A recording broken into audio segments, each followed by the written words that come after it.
Hello everyone and welcome to another video. I found a copper company that seems almost ignored, probably because it's very risky and it's in Africa. Let's go right into it. Before we go through the company though, we're just talking about why on earth should you care about copper. As you can see here, it's projected that the demand will outstrip supply as of this year, this specific year. Each year the gap between supply and demand will increase and widen. Copper is used in everything you use. It's used in your house, your car, it's used in everything. Tools, machinery, plumbing, wiring, electronics. It's heavily used in EVs. I'll just put up here how much is used in each car, even in normal cars. It's used in everything. So this will affect literally everything in society, modern society. So that's a bad thing. We're going to talk about Ivanhoe Mines. This is the latest report though, where they were producing 64,328 tons of copper in Q2. They're also producing some sulfuric acid. Now, why on earth is it interesting that they are producing sulfuric acid too, on top of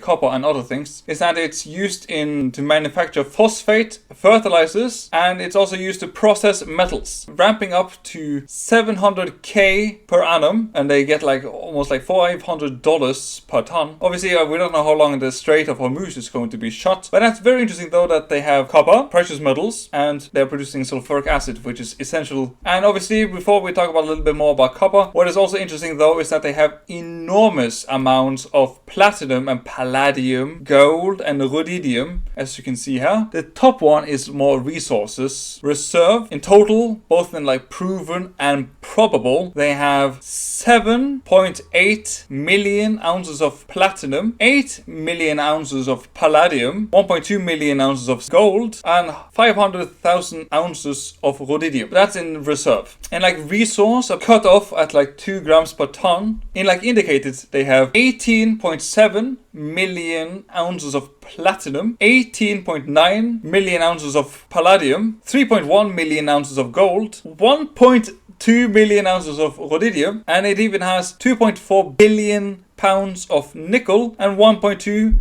billion pounds of copper. So it has a tremendous resource. Now let's go over to the main attraction though, which is this. They have measured and indicated 33.8 million tons of copper, which apparently when calculating it into pounds, which is strange as a European, but let's try it either way. That is apparently 74.4 billion pounds of copper in measured and indicated. It has an enormous resource, but they are in Africa, in the middle of it, in Congo.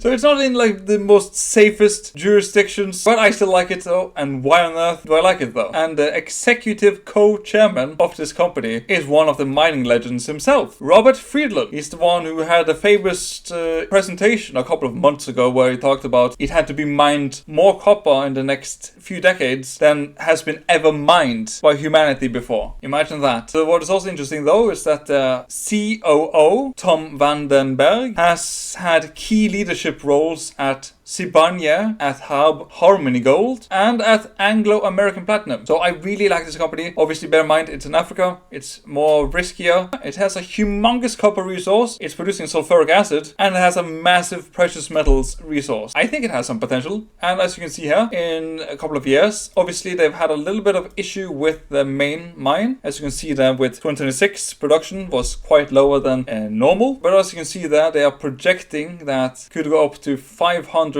tons by 2028, and that is, when calculating, that is roughly 1.1 billion pounds of copper produced in 2028. That's just copper, by the way. So this company, it seems really nice. I really like it. This is one of my favorites. This, Gunnison, are my favorite 2 copper companies. So I hope you have thoroughly enjoyed. Like and subscribe. Have a wonderful day. Peace.